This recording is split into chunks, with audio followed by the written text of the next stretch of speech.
You are standing on the damp grass of a windswept coastal settlement in what is now western Norway. The year is somewhere in the early 10th century. Though the day feels much like any other, the gulls cry overhead, the cold sea air curls around you, and the smell of smoke from peat fires drifts in from low wooden houses with turf-covered roofs. But here, outside one of the longhouses, something is happening that you might not expect from men who have become, in later centuries, symbols of wildness and battle. They are grooming themselves. In our modern imagination, Vikings appear as fierce, unkempt warriors, hair tangled, faces smudged with dirt, their only thought being the next raid. But the reality, as archaeological finds and written accounts reveal, was far different. The Norse people valued cleanliness and appearance far more than many of their European contemporaries. And so, before they took up axe or sword, before they tightened their belts and pulled on their mail shirts, they filed their nails.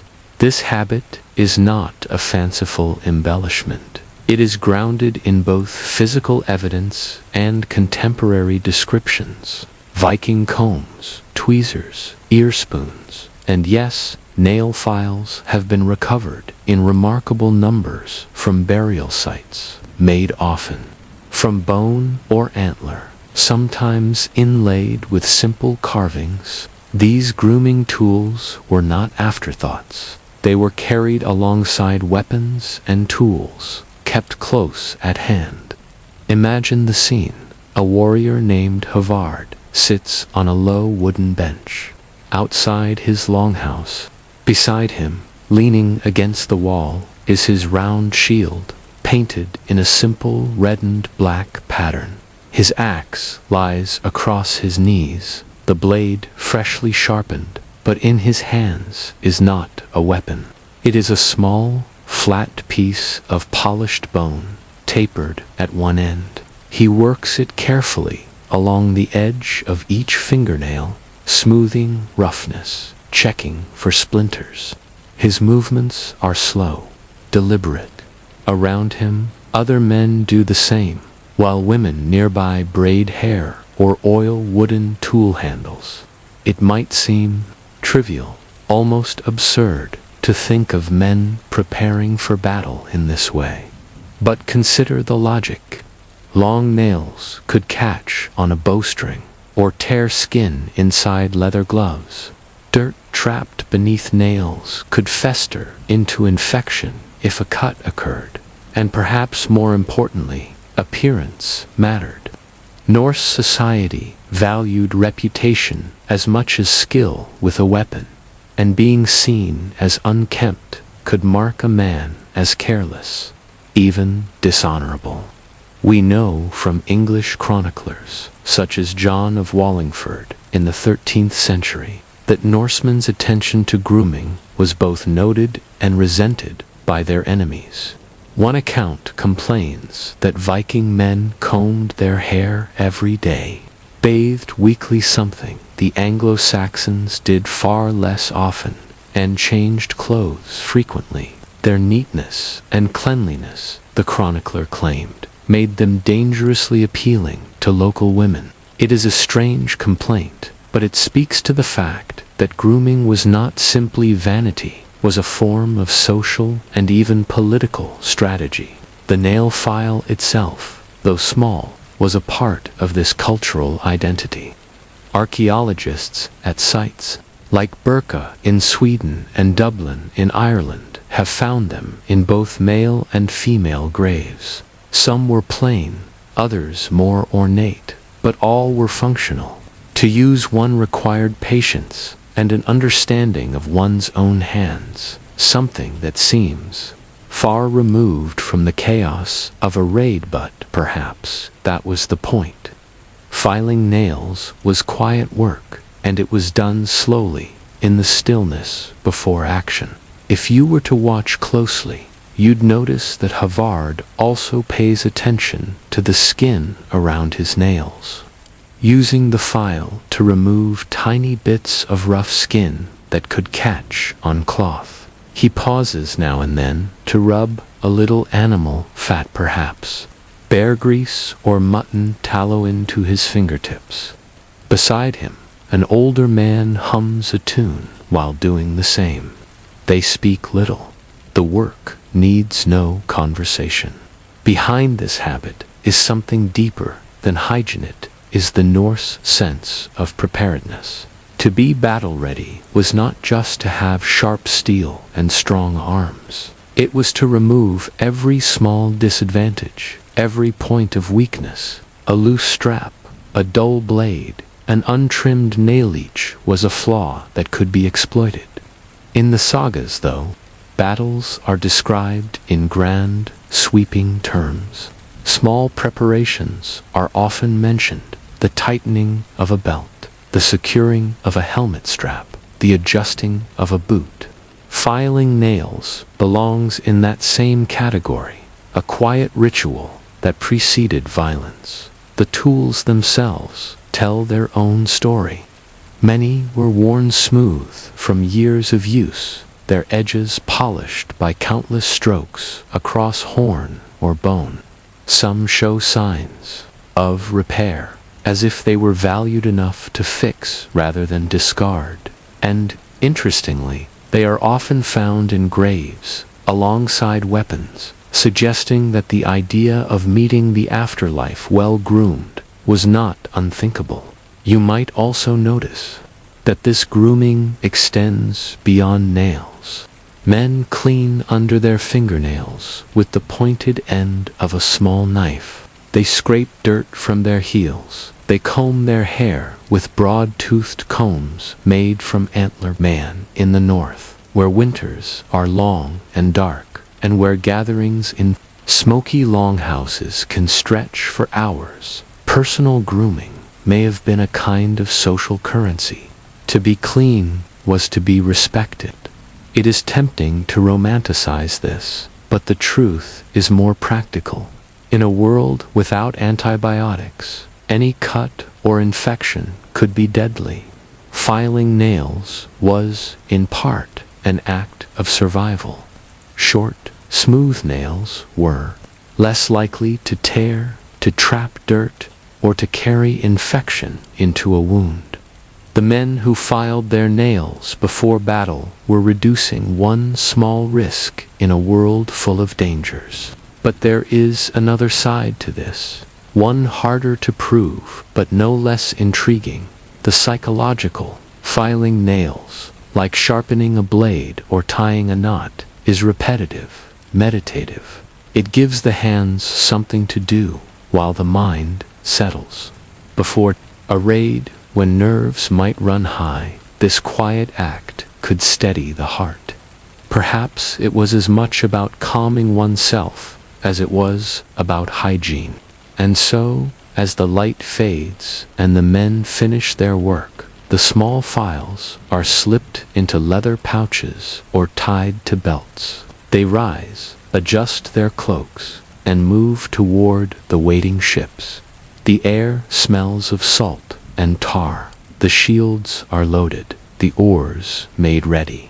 In a few hours, the scene will be one of noise and shouting, of splashing oars and creaking hulls. But for now, it is still. The files have done their work. Yet one must wonder, did this attention to grooming influence the way others saw the Norse in distant lands? When they stepped ashore, were they recognized not only by their weapons and clothes, but by their clean hands, their neatly trimmed nails? And if so, did this small act of self-care play a subtle role in the larger history of their conquests? If you were to open the burial mound of a Norse chieftain, you might expect to find swords, shields, perhaps a drinking horn, or a finely wrought brooch. And indeed, these are often present. But among them, nestled inside leather pouches or hanging from chains, archaeologists have discovered something far more modest: small grooming kits. These sets containing combs, tweezers, ear spoons, and nail files were so common in Norse graves that they have become one of the key identifying markers of Viking burial practices. What's striking is how little these tools differ across the Viking world. Excavations from Hedeby in modern Germany, Birka in Sweden, and York in England all reveal similar designs, files of antler or bone, with a slightly roughened surface for smoothing nails, tweezers with fine narrow ends for plucking hair, ear, spoons shaped to scoop out wax. Their portability suggests that grooming was not confined to the home. These were travel essentials, carried on raids and trading voyages alike. For a people so often on the move, self-presentation was a constant consideration. We can almost picture a moment aboard a Nair, the broad trading ship of the Norse. The sea is calm, the sail filled with a steady wind. A merchant, perhaps days away from his destination, sits cross-legged on deck, a nail file in hand. Around him, others mend clothes or carve runes into spare pieces of wood. This is not the life of constant battle that the sagas might lead one to imagine. Much of a voyage was waiting, and grooming was a way to pass that time productively. The archaeological record tells us something else. Grooming tools were not reserved for the wealthy. They appear in the graves of men, women, and children of varying social status. This suggests that neatness was not a luxury, it was part of the cultural norm. In a society where public gatherings, feasts, and legal assemblies were central to life, appearance could shape one's reputation and influence. That reputation, when projected beyond Scandinavia, sometimes caused tension. John of Wallingford's complaint about the Vikings seducing English women through their cleanliness is more than just a moral grumble. It is a recognition of a cultural contrast.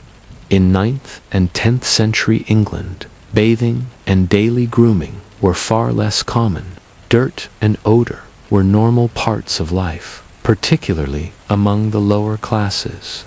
To the Anglo-Saxon eye, the Vikings' trimmed nails, clean hair, and fresh clothing may have been disarming signs of refinement in people otherwise feared for their violence. Cleanliness could, therefore, serve as a kind of weapon. When the Norse arrived in foreign ports, whether as traders or raiders, they were not merely alien in their language and dress. They were, at times, better kept than the locals. This could inspire curiosity, envy, or resentment. A merchant who looked tidy might be trusted more readily in a negotiation.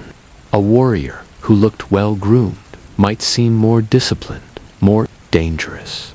Of course, grooming was not without its practical benefits on long voyages. The cramped quarters of a ship made lice and fleas a constant threat. Short nails and clean hands helped prevent the spread of infestations and infections. Combs, often double-sided, with fine teeth for lice removal, were as much tools of survival as of appearance. A man with fewer lice slept better. A better-rested man rode more effectively. The Norse sense of personal upkeep also extended to their weapons and clothing. Just as a nail file smoothed rough edges, so too did a whetstone refine the edge of a blade. The same slow, repetitive movements were used in both cases. In this way, grooming fit naturally into the broader rhythm of maintenance, of keeping all things, whether human or metal, in working order. The connection between grooming and readiness appears in the sagas in subtle ways. In the saga of Gunnlaug's Serpentung, there are moments when warriors are described in terms of their appearance before a duel, how Their hair was combed, their cloaks clasped neatly. Such descriptions are not filler. They signal to the listener that the combatant is prepared, both physically and socially, to meet the challenge. It is also worth considering the social rituals around grooming.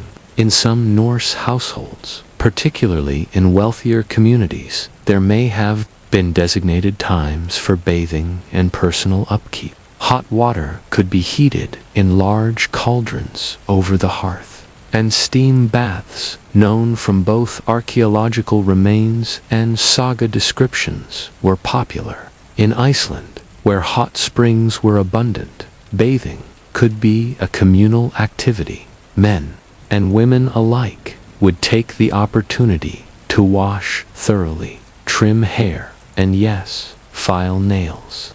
These bathing houses, when they existed, were more than places to get clean. They were centers of conversation and negotiation.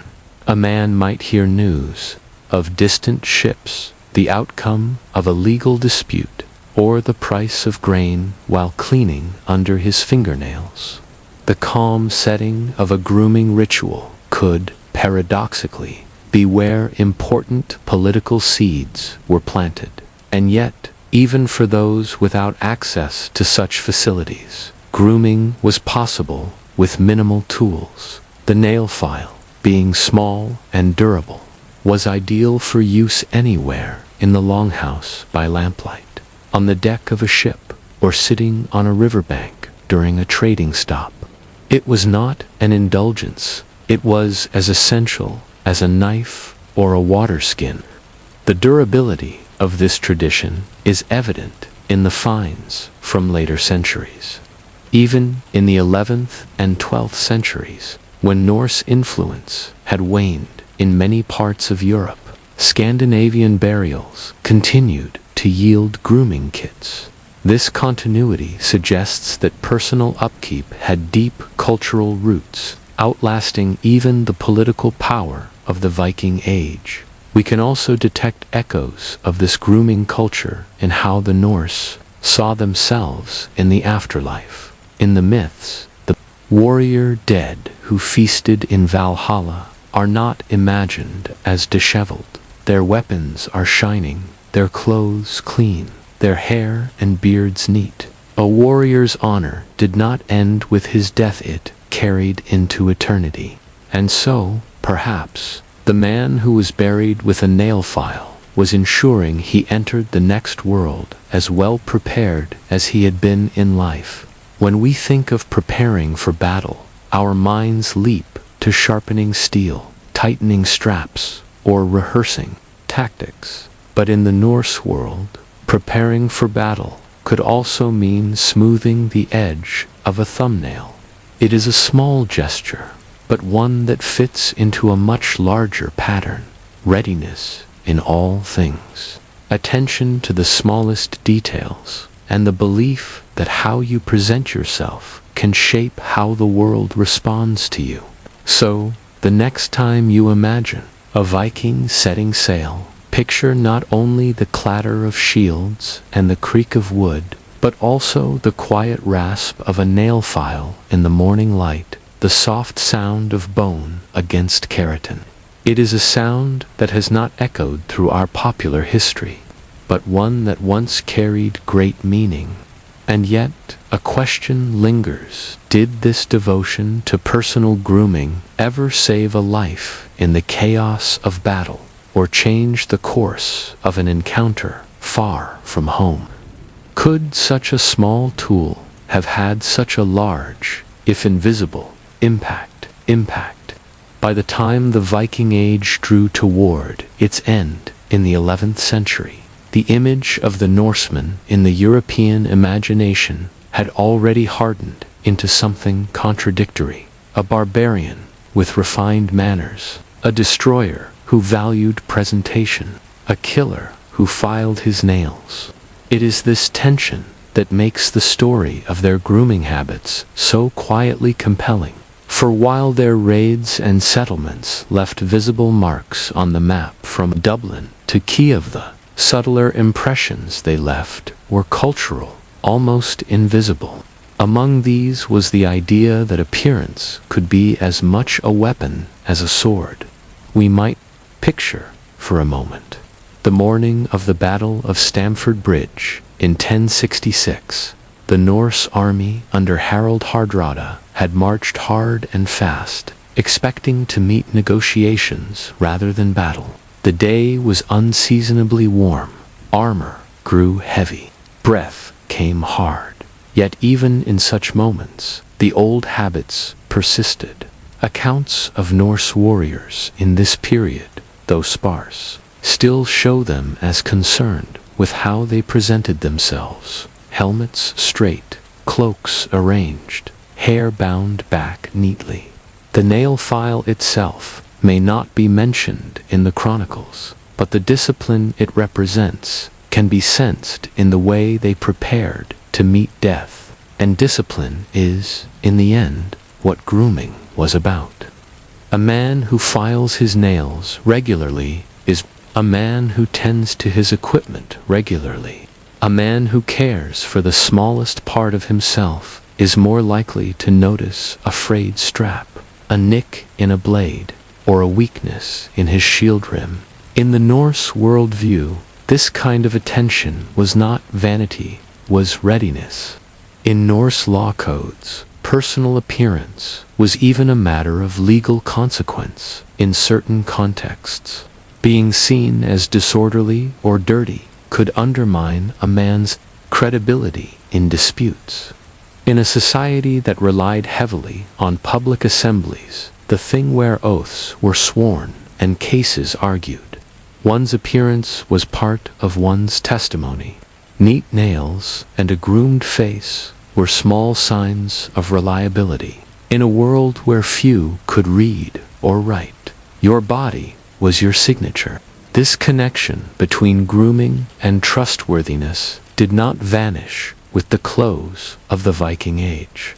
In the towns and cities that emerged in Scandinavia in the centuries that followed, similar grooming tools persisted.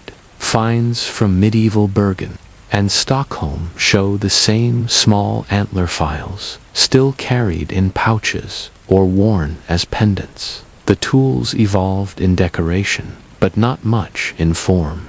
That is the mark of a technology that works it requires no reinvention.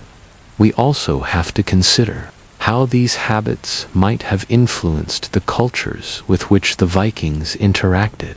In the trading cities of the East Novgorod, Constantinople, the Norse reputation for cleanliness may have blended with local customs, encouraging a shared standard among merchants. In the West, in the Danal territories of England, the archaeological record shows an increase in personal grooming tools during and after Norse settlement. While it would be too simple to attribute this entirely to Viking influence, it is not hard to imagine that when communities mix, habits cross borders, there is something almost ironic in how such a small object, nail file, can carry such weight. In reconstructing the character of a people, popular culture has given us the Viking as a roaring brute, yet the ground beneath our feet tells us of a quieter reality. A man sitting in the half-light, running bone over keratin with a patient hand. The file's soft rasp would have been as familiar in a Norse household as the crackle of a hearth fire. We must also think of the women. Norse women, particularly in wealthier households, often had their own grooming kits, sometimes even more ornate than the men's. The sagas speak of women braiding hair, applying perfumes made from herbs, and taking pride in appearance. A well-kept household reflected well on its mistress, just as a well-groomed warrior reflected well on his kin. In this way, grooming was part of the shared language of honor that bound the community together. The habit, though rooted in practicality, also became part of ritual. Before a feast, nails might be filed alongside the sharpening of knives.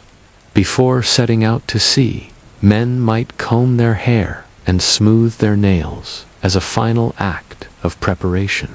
Even the burial rites reflect this. The dead were often groomed before being laid to rest, a sign that the journey to the afterlife should begin with dignity intact.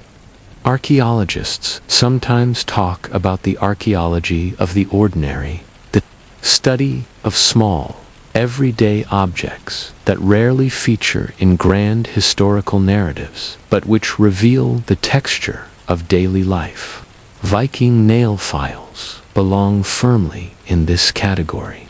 They remind us that history is not only shaped by the clang of swords, but also by the quiet discipline of maintenance. And perhaps this is the truest legacy of the Vikings, not the raids, which were few compared to their years of farming and trading, but the mindset that every detail mattered. A ship's rigging, a plow's edge, a man's nail's edge could make a difference in survival.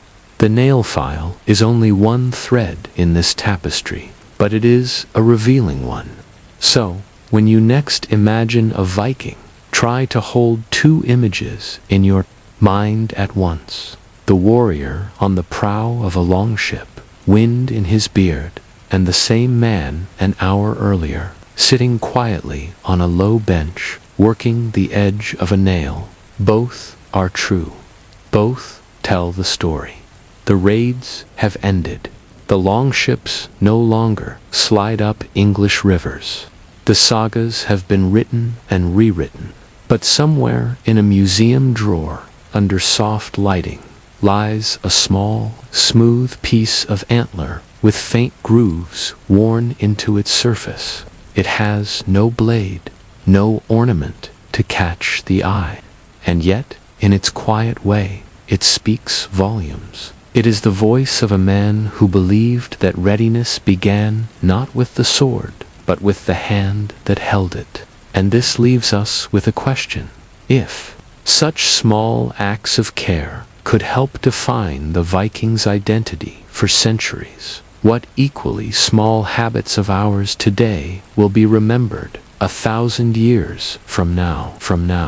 It is dawn in the outskirts of Rome. Sometime in the late 2nd century CE, the first light catches on the pale stone of the aqueduct arches, turning them a faint gold against the sky. From a distance, the waterway looks eternal and unchanging, steady flow from distant hills into the heart of the city. But up close, you can hear it. The soft rush of water is accompanied by the muffled scrape of tools, the grunt of men climbing ladders, and the faint trickle of water spilling where it should not. Today is cleaning day. To most citizens, the aqueduct is a given, like the sunrise or the Tiber itself. Water simply arrives, cold, clear, and plentiful into the city's fountains, baths, and households. But the water's path is long and vulnerable. In the hills outside Rome, springs feed channels that wind for miles across valleys and ridges before reaching the city. Along the way, the water collects silt, algae, and sometimes less pleasant matter. If left unchecked, the channels narrow, the flow slows, and the city's lifeline falters. The men tasked with preventing this are the Aquaria Corps of specialized workers who maintain Rome's aqueducts. They are not glamorous figures. They do not wear armor or laurel crowns. Instead, they carry chisels, scrapers, buckets, and long-handled brushes. Their uniforms are simple tunics, often stained with lime from cleaning the stone. But their work is vital, and they know it. This morning, a small team begins at an inspection tower, one of many along the aqueduct's length. The tower is a squat, square structure with a door at the base and a ladder inside. At the top, a narrow opening reveals the channel where water moves in a steady sheet, no more than a couple of feet deep. It looks clean enough at first glance, but the men know better. Over months, mineral deposits build along the walls, forming a hard, white crust of calcium carbonate sinter, they call it, that can eventually choke the channel. Bits of moss cling to the edges. In places, silt has settled into soft ridges. One man kneels and dips a hand into the water. It is cool from its mountain source, but not as clear as it should be. He pulls up a small, stringy clump of algae, shakes his head, and signals to the others. The work begins. The first step is to slow the water. A gate upstream is lowered, reducing the flow to a trickle. The aqueduct never stops completely. It must keep supplying the city, but for this stretch, the current is low enough to allow cleaning. Two men descend into the channel itself, their bare feet pressing into the thin layer of silt. They use flat scrapers to chip away at the mineral deposits, working methodically along the sides. The sound is rhythmic: scrape, scrape, splash. Above them, another man leans over with a long-handled brush, sweeping loosened debris toward the downstream end, where it will be caught in a net. The water clouds as they work, turning from clear to a milky white with fine stone dust. This is slow labor. The sinter is stubborn, clinging to the brick lining. In some places, it flakes away easily, revealing the reddish stone beneath. In others, it resists, requiring repeated blows from the chisel. The men take turns, working in pairs. One scrapes, the other shovels away the fallen pieces. Every so often, they pause to stretch their backs, leaning against the warm stone of the aqueduct wall. Alongside the physical cleaning comes inspection. Cracks in the mortar are noted, especially in joints where water seeps through. Even small leaks matter. Water that escapes can weaken the structure over time. The Romans have a saying for itkaton: cavit lapidem, the drop hollows the stone. Left alone, a tiny leak becomes a split becomes a breach. The equerri carry small pots of lime mortar to patch cracks as they find them. By mid-morning, the sun is higher, and the white stone of the arches reflects the heat. The men drink from leather flasks and eat a little bread, sitting in the shadow of a pier. They speak in low voices about the next section to clean. Today's work will only cover a fraction of the aqueduct's length. The rest will be done in stages, over days or weeks, depending on how bad the deposits are. And yet, for all its slowness, this maintenance is as essential as the original construction. The aqueducts are not static monuments, they are living systems. The water they carry does not just serve Rome's elite. It fills the basins where the poor draw their daily supply. It feeds the public baths. It cools the gardens, and it cleans the streets. A neglected channel can mean shortages, unrest, even disease. For the equerri, there is also a certain pride in the work. Each cleaned section runs faster and clearer, a visible improvement.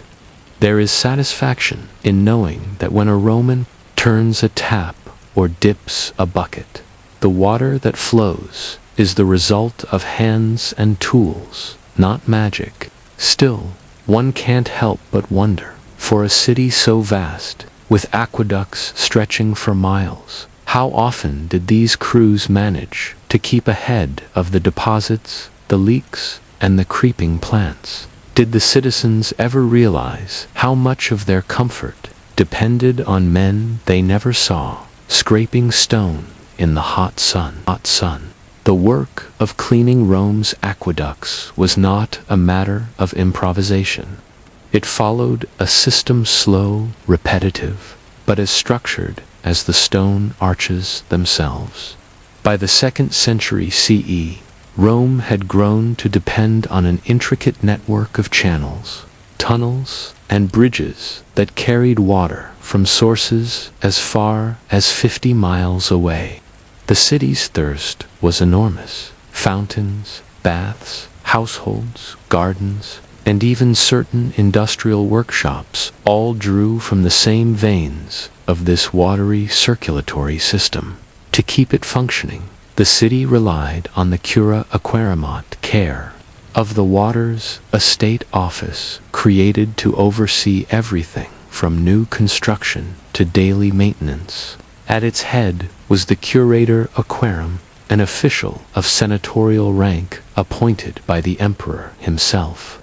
The position was prestigious, not because of glamour, but because of its necessity. Without water, Rome would falter.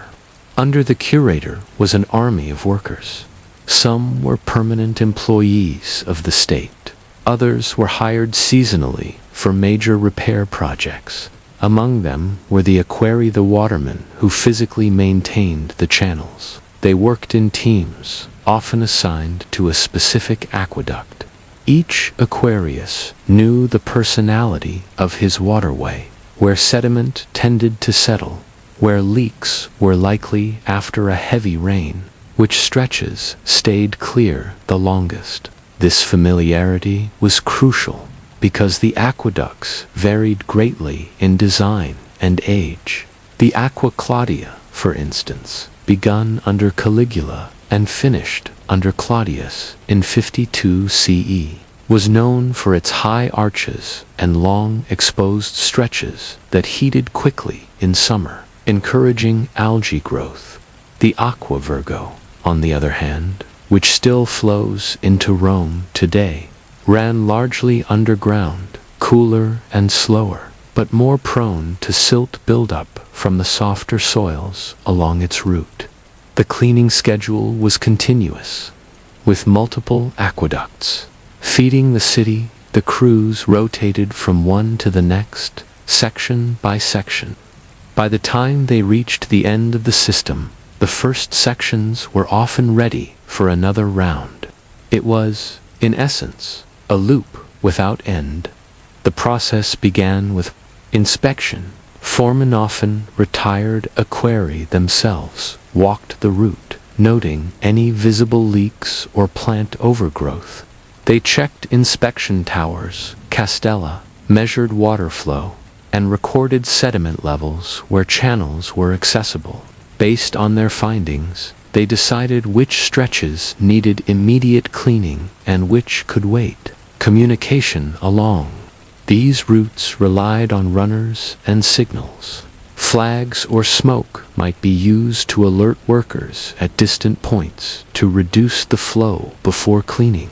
At times, the lowering of sluice gates upstream had to be precisely coordinated so that water did not back up into other sections or leave entire districts dry. When the cleaning began, it was not always the gentle scraping described in the first section. In channels with heavy mineral buildup, workers might use iron picks to chip away at the deposits, sending flakes of stone tumbling into the flow. Others shoveled silt into wicker baskets, hoisting them out of the channel. In extreme cases, sections were drained entirely and scrubbed down with coarse brushes made from palm fibers or horsehair. All of this came with hazards. The aqueducts were elevated in places, requiring workers to climb narrow ladders or balance on ledges while leaning into the watercourse. Underground sections were dark and damp, with air that grew stale if ventilation was poor. Tools could slip, stones could crumble, and an unexpected rush of water could sweep a man off his feet. Injuries were not uncommon. Yet the work carried. a degree of security rare for unskilled laborers in Rome. Aquarii were considered public servants. They were paid from the state treasury, often housed near their assigned aqueduct, and in some cases exempted from certain civic duties. The stability of this employment, along with the steady demand for water, meant that entire families could spend generations in the same trade. Sons followed fathers, learning the feel of the chisel against stone before they could read or write. Above the laborers was the bureaucracy. The curator aquarum kept detailed records of water flow, maintenance schedules, and expenditures. Surviving inscriptions and the writings of Frontinessa, 1st century CE official who served as curator aquarum under Emperor Nerva just how methodical the system was. Frontinus, in his treatise De Aqueductu Urbis Rami, outlined the need for constant vigilance, warning against both natural decay and human theft of water. Indeed, theft was an ever-present concern. Unauthorized taps into the aqueducts, often by wealthy landowners seeking a private supply, could reduce flow downstream. Part of the maintenance crew's job was to check for such illegal diversions and seal them up. In some cases, these inspections were politically delicate, accusing a prominent citizen of water theft was not without risk. Politics also shaped where maintenance resources were directed. Aqueducts serving the imperial baths or key districts received more attention, while those supplying poorer neighborhoods might wait longer for repairs. A sudden drop in water at a public fountain could cause unrest, but a delay in cleaning a wealthy merchant's private supply might lead to an angry petition to the Senate. For the men on the ground, however, these decisions often came down to simple geography.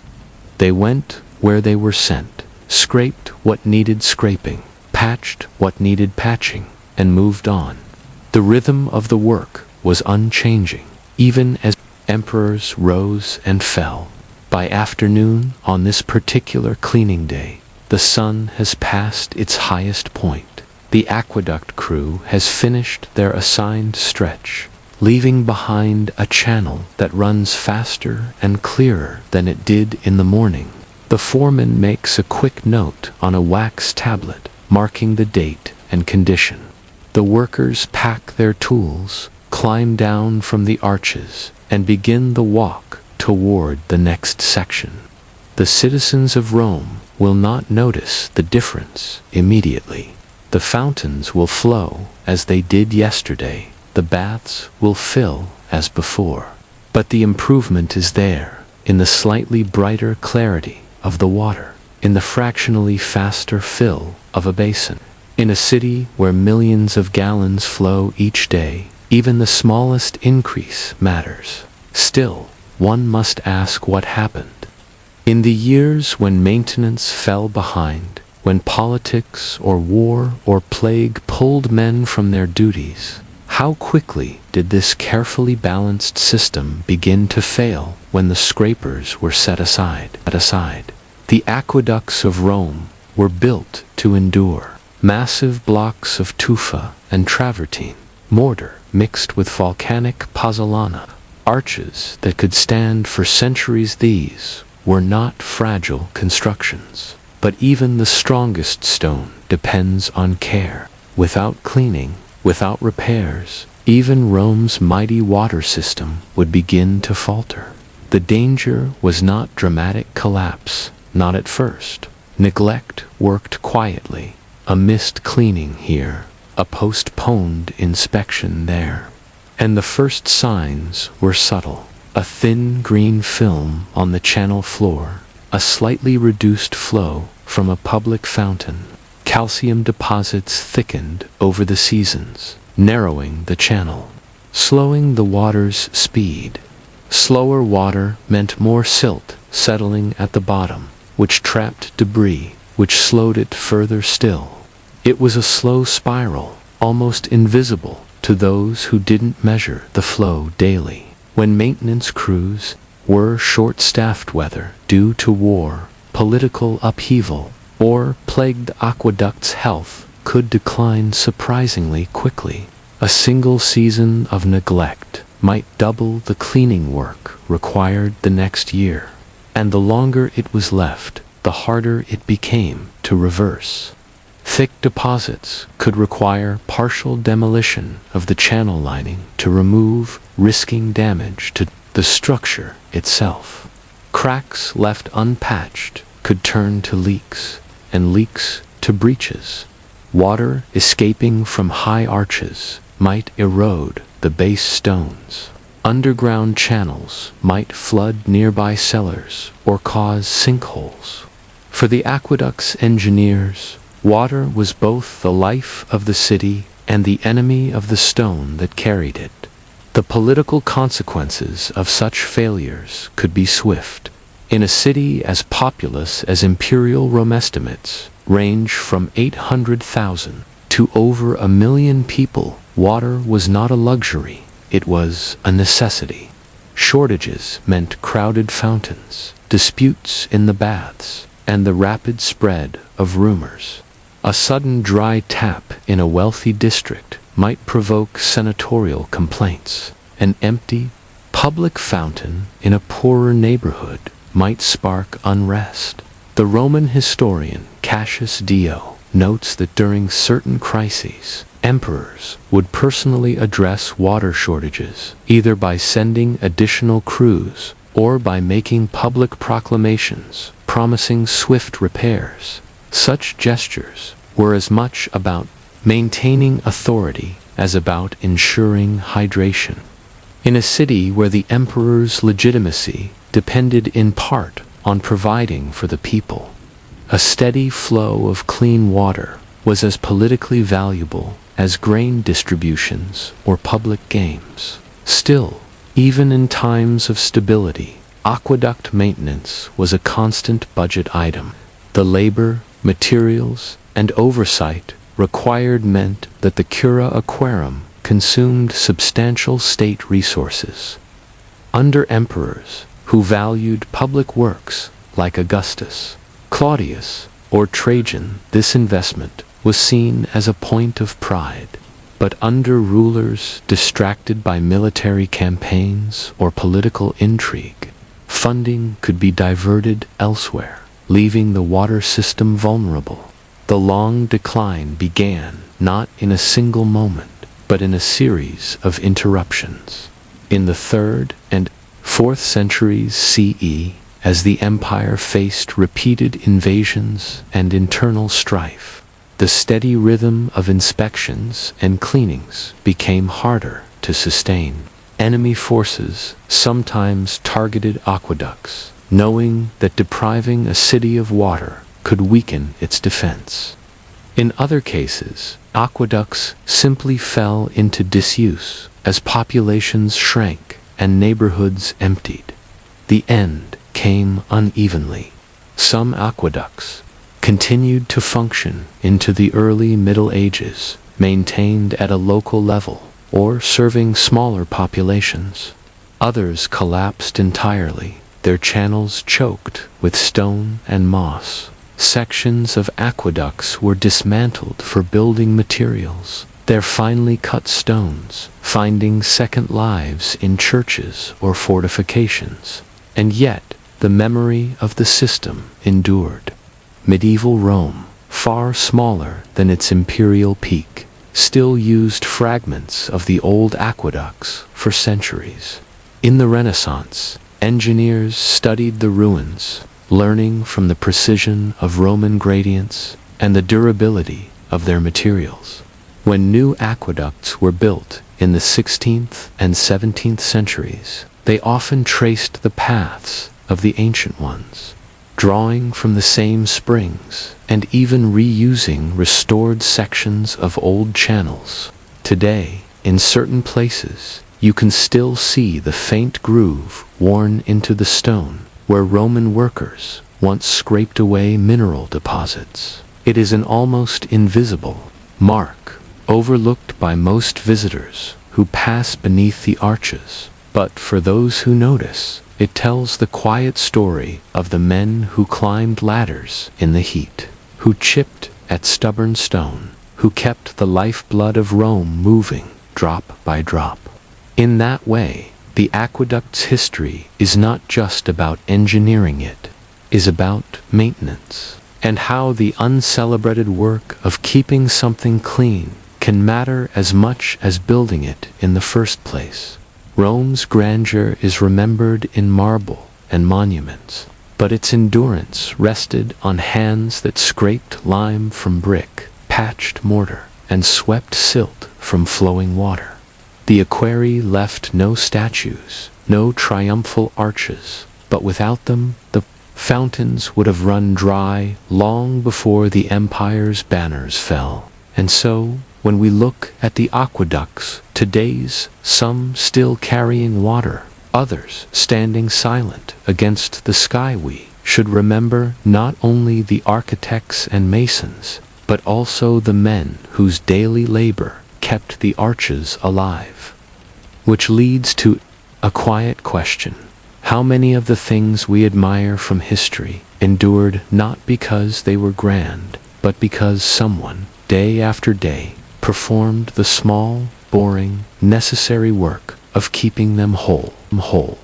When people think of Napoleon Bonaparte, they picture battlefields, the smoke of cannon fire at Austerlitz, the icy retreat from Moscow, the flash of his hand inside a uniform coat. They picture maps spread on tables, troops maneuvering like chess pieces, and decisive speeches to rouse armies. They rarely picture what Napoleon spent much of his time doing, looking at numbers in a book. In the French army of the early 19th century, victories were not won by courage alone. They were won by bread, boots, powder, horses, and uniforms. And those things cost money. Lots of it. To get them where they needed to be required the slow, methodical work of accountants, quartermasters, and clerks. Napoleon, unlike many generals, did not leave such matters entirely to others. He read the account books himself. The particular ledger we are concerned with here is from 1806, during the height of his power, bound in plain leather. Its pages are filled in neat columns of ink, black for expenses, red for debts owed to the army, and occasional blue annotations for orders and clarifications. The handwriting is not Napoleon's own, but that of his chief of the intendants, the supply administration. Still, many pages bear his short, precise, marginal notes. Too high, reduce, or why 40 horses when 32 will suffice. The account book is divided into sections, each dedicated to a different theater of operation. One page might list provisions for the army of Italy, barrels of flour, salted meat, wine, vinegar, and candles. Another tracks cavalry, remounts for the Grande Armée in Prussia, costs for purchasing horses, feed, veterinary services, and shoeing. Further along, there is the steady trickle of payments for powder and shot, for uniforms, for repairs, to wagons. None of this was glamorous, but it was essential. Napoleon understood that soldiers marched best not just to the sound of drums, but on full stomachs, in dry boots. He once said, "An army marches on its stomach," a phrase often repeated but rarely considered in its practical sense. Feeding an army meant moving tons of food across vast distances every day. In Iten-Baba Lille the Grand Army numbered over Archewen men. Each soldier required about 2 pounds of bread per day, plus occasional meat, wine or brandy, and other rations. That meant hundreds of thousands of pounds of bread baked daily or purchased, if in friendly or occupied territory. The account book shows, in quiet detail, the staggering scale of this operation. Flour purchases measured in quintals, about 100 kilograms each, shipped in from mills across France, Italy, and newly conquered territories. Meat contracts, deals, with local butchers or livestock suppliers, sometimes paid in advance to secure future deliveries. Transport costs, fees for wagons, drivers, and pack animals, plus maintenance on the Army's own transport corps. Fuel and cooking supplies, charcoal, wood, and iron pots for regimental kitchens. Napoleon would read these lists late into the night, often after dispatching military orders. He was looking not only for waste but for opportunities. If a region could supply the army locally, it meant fewer wagons needed from France, faster resupply, and a better fed army. But if the account book showed shortages, he would order immediate action, requisitions from local authorities, contracts with merchants, or forced contributions from occupied towns. These pages also tell quieter stories. In one column, the purchase of wool blankets in winter months speaks of the long nights in camp. In another, the replacement of boots after a muddy campaign shows the toll of terrain. There are occasional oddities, a payment to a music ensemble for a military parade, or the purchase of a printing press to produce orders and proclamations in occupied territory. Every entry was more than a number. It was a decision about priorities. Should the army spend more on extra rations for morale, or on repairing supply roads before the rains?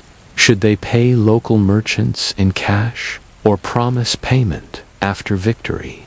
These decisions, made in quiet moments with the account book open, could shape the outcome of a campaign as much as the placement of artillery. Napoleon's contemporaries sometimes found his interest in such minutiae odd for a man of his rank, but he knew the truth. If the numbers failed, the soldiers would fail, and numbers never lied. If the ledger showed too few wagons, it meant supplies would not arrive on time, no matter how brilliant the battlefield plan. Still, as the neat ink lines filled each page, there was always uncertainty. Could all these carefully calculated provisions reach the front before weather, enemy raids, or human error intervened? How much of the war would be decided not in the roar of battle, but in the quiet turning of a page? The account book from 1806 was not meant to be read by anyone outside the small circle of Napoleon's administrative staff. It was a working document, a bridge between the abstraction of plans and the reality of an army's needs. But its numbers would soon meet the proving ground of a real campaign, the War of the Fourth Coalition and the march into Prussia. The first thing the account book reveals in this phase is how early the work began. Before a single regiment crossed the frontier, purchases had already been set in motion weeks in advance. The ledgers show deposits made to millers along the Rhine, advance contracts for wagon teams, and orders for thousands of new uniforms. One entry, dated simply the 14th of September, 1806, records the payment for 18,000 pairs of boots, a reminder that Napoleon's armies wore out footwear faster than almost any other item. On paper, it all looked well organized. Each corps was allocated a certain tonnage of flour, meat, and wine. Each had its own wagons and commissariat staff. Napoleon's intention was that the army would live off the land when possible, purchasing or requisitioning supplies locally so that his own wagons could carry only the essentials. This was more than efficiency, it was strategy. Moving food and fodder was expensive and slow. Buying from local sources reduced strain on the transport network and could win over certain communities, at least in theory. The account book for October lists several payments to towns in Saxony, where the army was passing through neutral territory. These were careful diplomatic gestures. Gold coins paid for bread, oats, and cheese, with receipts signed by both French officers and local officials. Napoleon understood that a well-fed army was less likely to plunder, and that friendly suppliers were more reliable than coerced ones. But once the army moved into enemy territory, the ledger changes tone. Instead of neat contracts and tidy payments, there are sudden spikes in requisitions, goods taken without immediate payment. These are noted with terse descriptions: 30 wagons of oats seized from Magdeburg district, or 60 head of cattle requisitioned for the Third Corps. Sometimes a note would add compensation to be arranged after the war. But in reality, these promises were rarely fulfilled. The problems began almost immediately. Autumn rains turned the roads into rivers of mud, slowing the wagons. Horses, overworked and underfed, began to die. In some places, the account book records losses in transit, entire wagon loads of flour ruined when carts overturned or sacks tore in the mire. Other times, enemy cavalry raids cut off supply convoys, leaving regiments short of rations. For days, Napoleon received daily updates, often in the form of annotated copies of the ledger. He would make rapid adjustments, diverting supplies from one corps to another, ordering local officials to provide extra bread, or sending cavalry escorts to protect food convoys. One marginal note from early November simply reads, "Rations, to be halved until the wagons arrive. Discipline must hold." In the villages along the route, the arrival of the French army could mean both opportunity and hardship. Bakers might earn a fortune fulfilling army contracts, while farmers risked losing their livestock overnight to military requisitions. The account book contains a curious detail here: a payment to a Saxon miller for grinding at night by lantern light, suggesting that some suppliers were working around the clock to keep pace with demand. For the soldiers, the success or failure of the supply system was felt most keenly at the end of each day's march. If the ledgers were accurate and the system intact, the regimental kitchens would produce bread, soup, and sometimes meat. If the wagons failed to arrive, meals might shrink to a few mouthfuls of biscuit or nothing at all. Hunger was more than discomfort. It sapped morale, slowed marching speed, and made soldiers more likely to desert. One entry in late November records a desperate solution: grain purchased raw from local farmers, then roasted and ground in camp to make a rough bread substitute. It was not ideal. Roasting by open fire often scorched the grain, and the resulting bread was dense and bitter, but it kept men moving. Through it all, the ledger was a kind of silent witness, recording both the successes and failures of the system. When the French won a major victory at Jana Oastet in mid-October, the account book shows the logistical strain of rapid pursuit. Wagon contracts canceled in one district and reissued further east. Emergency purchases of horse, feed, sudden requisitions of boots and coats from captured Prussian stores. Napoleon often said that victory belongs to the most persevering, and in logistics, perseverance meant adaptability. The numbers on the page had to be constantly reshaped by circumstance, weather, and human error. A perfect plan could collapse under the weight of one broken bridge or one missing convoy. And in those late autumn weeks of 1806, the Grande Armée's supply system was tested to its limits. The account book shows signs of strain, crossouts, hastily inked changes, and whole sections where anticipated deliveries are replaced with uncertain notations: expected, delayed, unconfirmed. The neat symmetry of the September pages gives way to the messy improvisation of war. By the time the campaign moved deeper into Prussia, Napoleon's account book had become less a tool of prediction and more a record of survival. It still showed the daily cost of keeping the army alive, but the question was shifting. Could those costs continue to be met as the army pushed further from its base? That was the problem Napoleon now faced, and no column of figures, however neat, could guarantee the answer. By December 1806, Napoleon's account book no longer reflected the clean rhythm of planned supply.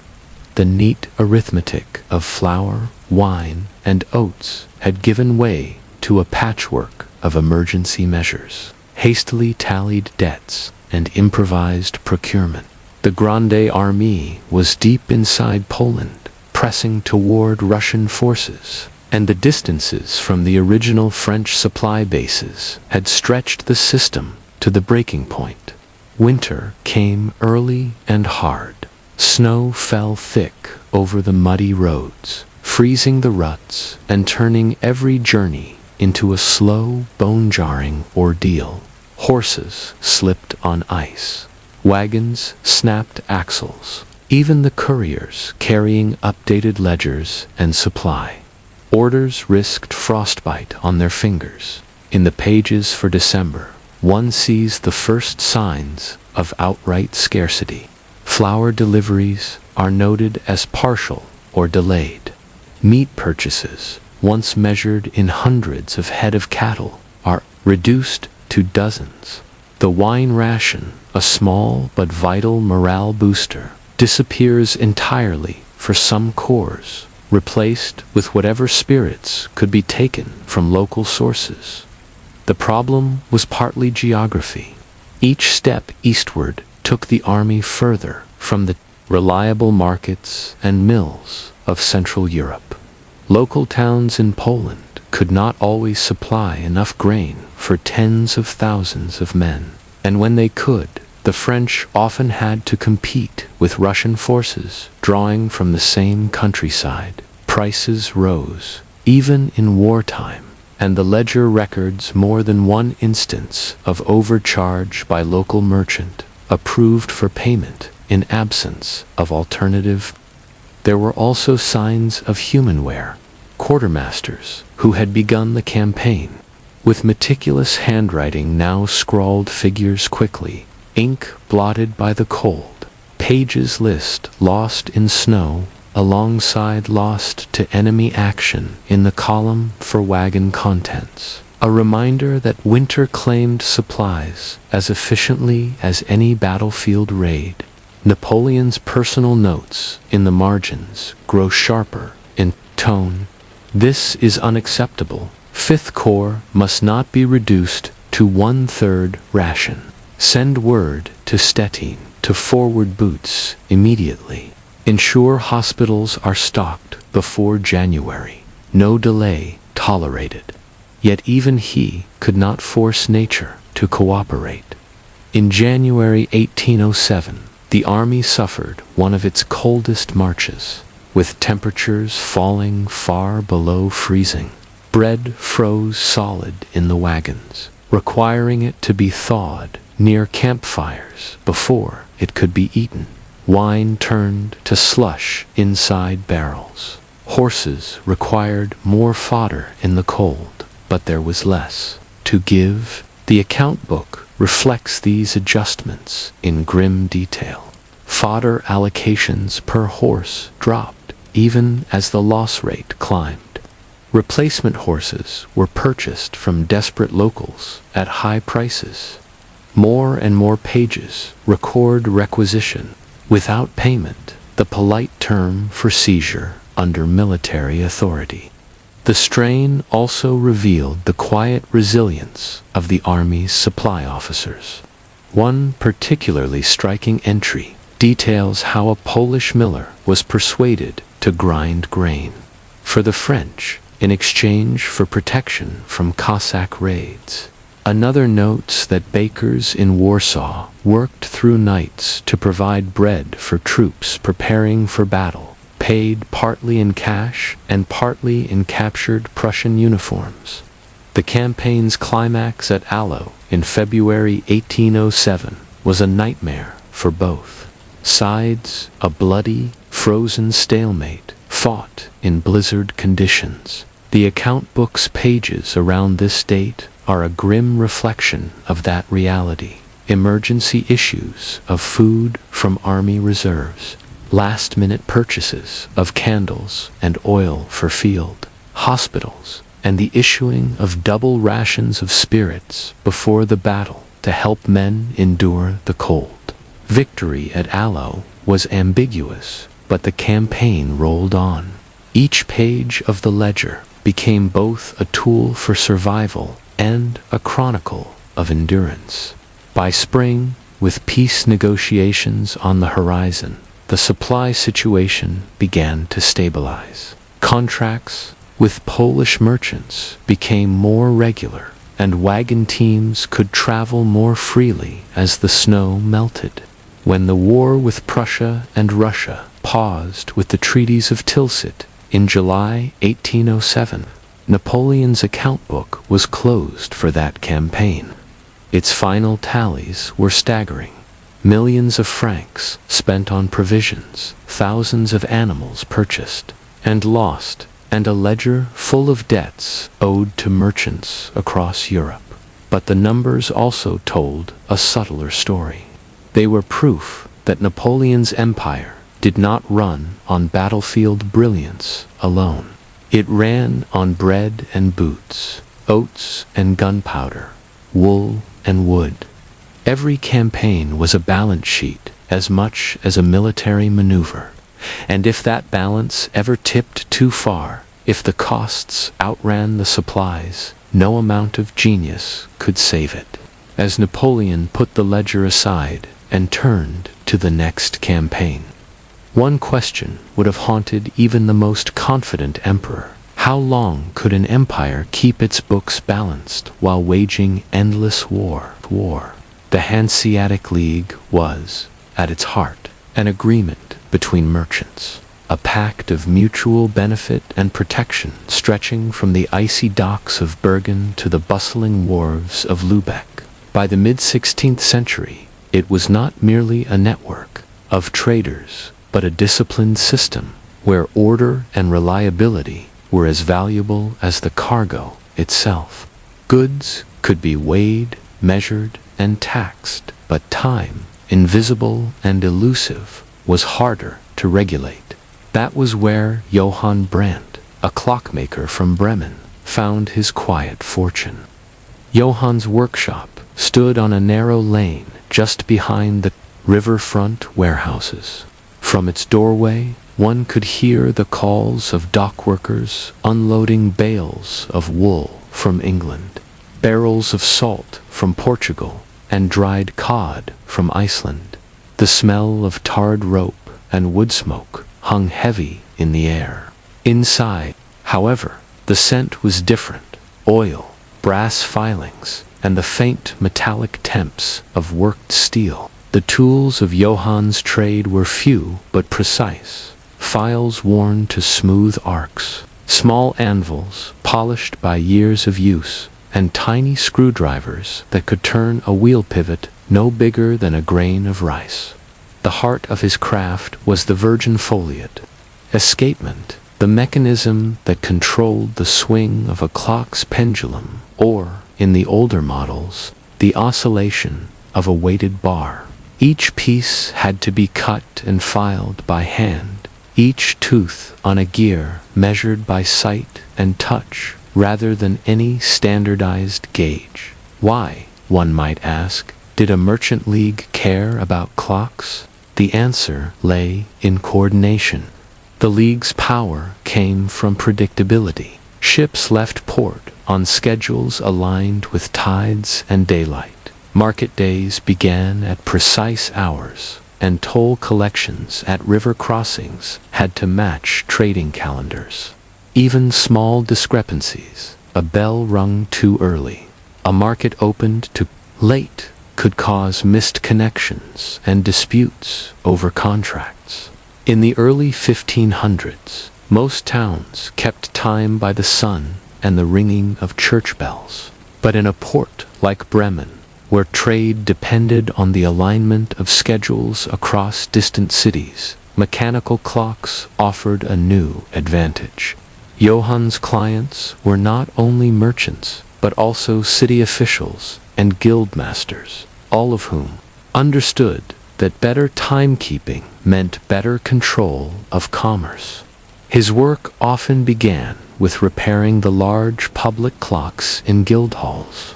These machines were massive, wooden frames supporting iron gears the size of cartwheels, with weights that had to be hoisted daily by apprentices. Johann would climb into the clock tower with his tools wrapped in a leather satchel, listening to the mechanism's heartbeat, a steady clunk-tick, clunk-tick. He would oil the axles, adjust the foliate bar, and file down burrs where iron teeth had worn unevenly. But his most important commissions were smaller and more portable. In 1552, the merchant Heinrich Lutters asked Johann to build a clock that could be mounted in the cabin of his trading ship. The idea was bold: to keep track of hours at sea so that departure and arrival times could be predicted with greater accuracy. While Johann could not yet solve the problem of a true marine chronometer that would come centuries later, he could create a sturdy, weight-driven clock with a balance bar designed to withstand some of the ship's rolling motion. This clock, recorded in Johann's account book as No. 14, Lutter's commission, was made of brass with a face just 6 inches across. It struck a bell at the top of each hour, allowing the ship's crew to keep a rough schedule even when clouds hid the sun.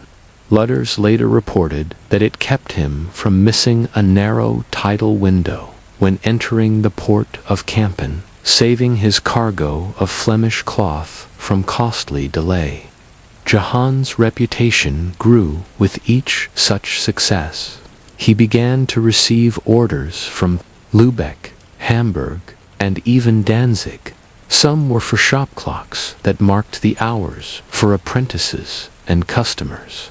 Others were for civic buildings, where precise time could signal the start of markets or court sessions. In every case, his work tied directly into the League's web of trade, each tick and talk quietly regulating the flow of goods and coin. The Hanseatic League itself was already past its peak by the mid-16th century, challenged by new trade routes to the Atlantic and the rising power of nation-states. Yet its member cities still prized the discipline of shared schedules. The League's annual diet, the meeting of representatives from across the network, often debated tolls, naval protection, and trade privileges. Less discussed, but equally important, was the synchronization of time across its ports. A merchant in Riga could coordinate with a partner in Hamburg more easily if both markets began their trading day at the same hour by the clock, not merely by the sun's position. Johann's clocks became part of this invisible infrastructure. They did not carry cargo, defend ships, or negotiate treaties, yet they made such actions more predictable. He was, in a sense, a timekeeper for the League's heartbeat. By 1560, his workshop employed 2 apprentices, and his books showed steady profits. Yet Johann was not a wealthy man in the grand sense. His craft was precise but slow, and he could only produce a few major works each year. What he built, however, endured. Some of his public clocks ran for decades, with only minor repairs, their measured ticking echoing in market squares long after their maker's death. Still, as the League faced the growing pressures of global trade, one question lingered among its merchants. Could time itself keep them competitive against the faster, more distant routes now opening to Spain, Portugal, and beyond? It was a question that Johann Brandt, with his files and gears, could not answer, but one that would shape the last years of his career. By the early 1560s, Johann Brandt's workshop in Bremen had become a small but reliable fixture in the city's merchant quarter. His clocks kept the bells of the Clothmakers' Guild ringing on the hour, chimed in the tower of St. Anne's Church, and ticked quietly in the counting rooms of traders who dealt in everything from Baltic amber to English wool. Yet Bremen, and the Hanseatic League as a whole, was entering a time when measuring the hours was not simply a matter of gears and pendulums. The steady march of seconds now intersected with politics, competition, and the larger currents of history. The League's strength had always been its unity, but unity was becoming harder to maintain. New shipping lanes to the Americas and Asia shifted the balance of wealth toward the seafaring powers of Spain, England. Dutch merchants, once close partners, now competed fiercely for Baltic grain and timber. The old Hanseatic towns, with their centuries of tradition, faced the uncomfortable truth that timeliness alone could not match the scale and speed of the new global routes. But in the day-to-day running of the League's trade, timekeeping remained essential. That made Johann's skill increasingly valuable and occasionally contentious. The Lübeck Standard in 1562, a delegation from Lübeck, the League's de facto capital, visited Bremen to propose a uniform trading schedule across all member ports. The plan was to set official market hours by Lübeck's central clock, ensuring that transactions and shipping schedules could be synchronized across cities. For Lübeck, this was a practical improvement. For Bremen's merchants, it was a question of autonomy. The local council argued that Bremen's own clocks were perfectly adequate, and that shifting to Lübeck's hours, even by a difference of 15 minutes, might confuse market traditions and disrupt local routines. Johann was drawn into the debate, though he would have preferred to stay neutral. His clients in Bremen wanted assurances that their clocks, set by the city's own time, would remain the standard for local trade. Lübeck's representatives, however, suggested that Johann could be commissioned to modify Bremen's major public clocks to match Lübeck's time exactly. From a technical standpoint, the change was simple, adjusting the foliot bars and gear teeth to alter the swing slightly, bringing the hour hands into agreement. But politically, it was a minefield. Johann, as a partisan for the League's central authority, refusing it could cost him lucrative work in other cities. In the end, Johann found a compromise. He proposed installing a secondary dial on Bremen's main Guildhall clock, one showing Lübeck time alongside Bremen's local time. That way, merchants trading with distant ports could reference both standards, while local markets could keep their familiar rhythm. The council agreed, and the compromise became a small but telling symbol of how the League adapted to changing circumstances. Rivalry by the hour, not all time disputes were settled so peacefully. In Hamburg, a rival clockmaker named Peter Voss accused Johann of overcomplicating his designs, claiming that his dual-time dials were unnecessary and potentially misleading.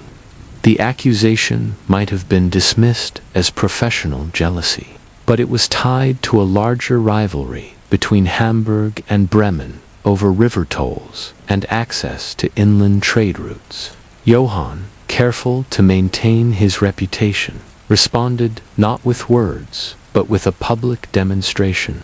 In the summer of 1564, he unveiled a new tower clock for Bremen's fish market, featuring a mechanism that struck different bells for local time and for Lübeck Standard Time. Crowds gathered to hear the bells toll in sequence, a gentle reminder that precision could serve multiple needs at once.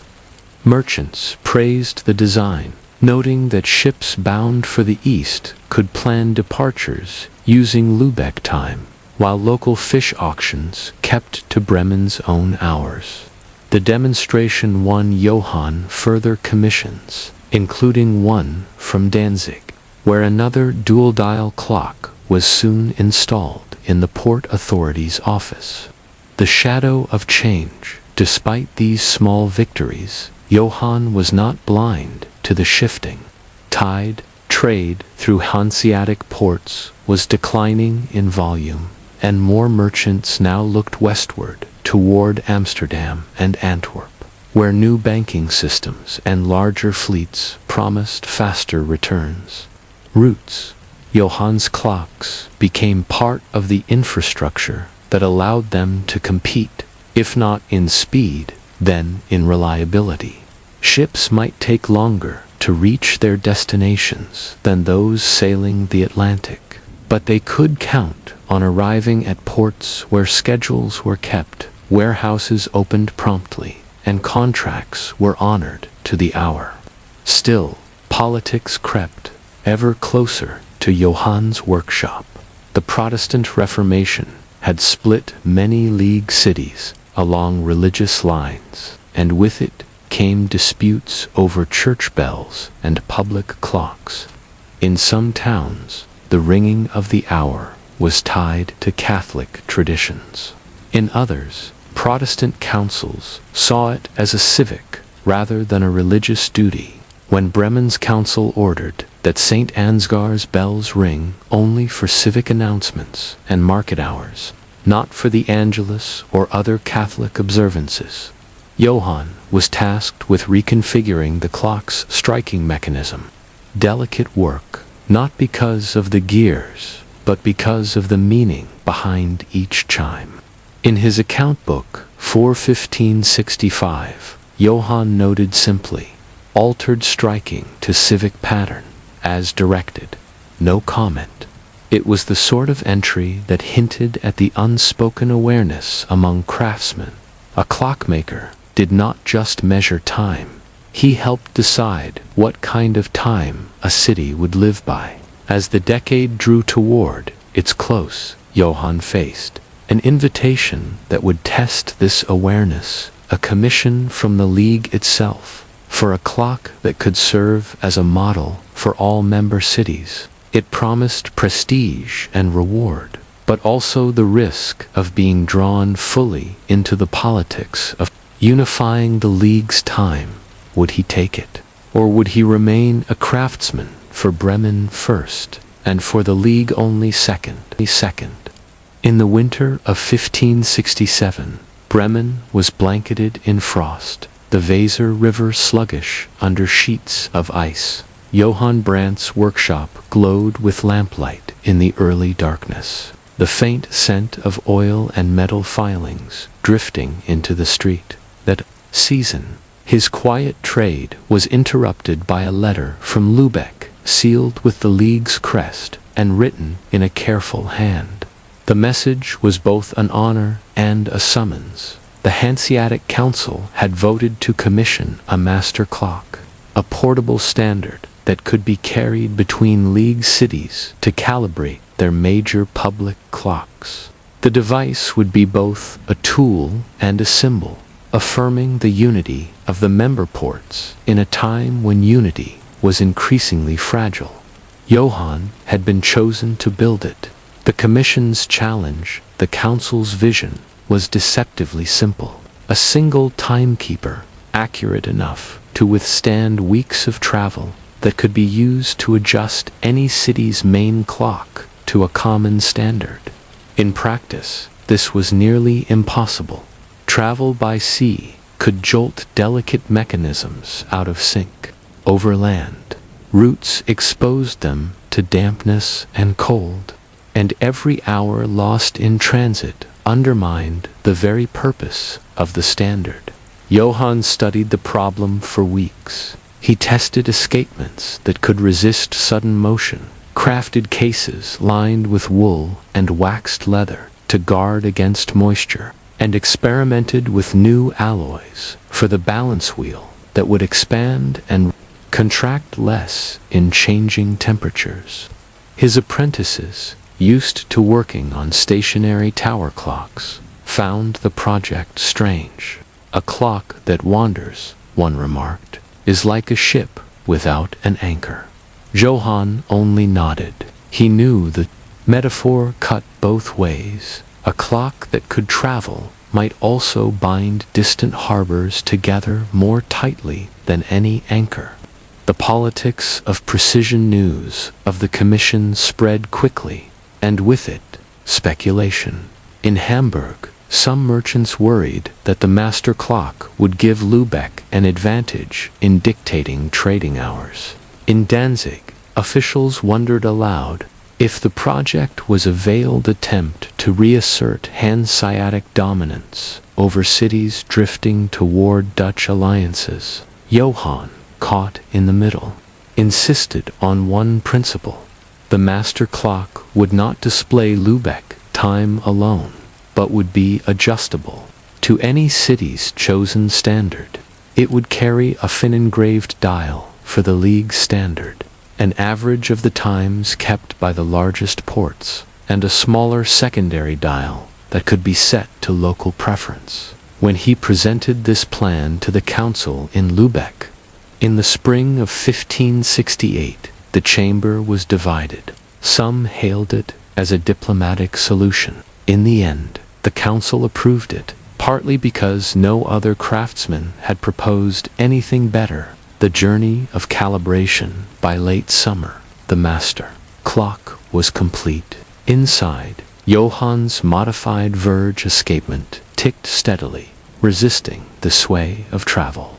Its first voyage began in Bremen, where Johann adjusted the city's Guildhall clock to the league standard.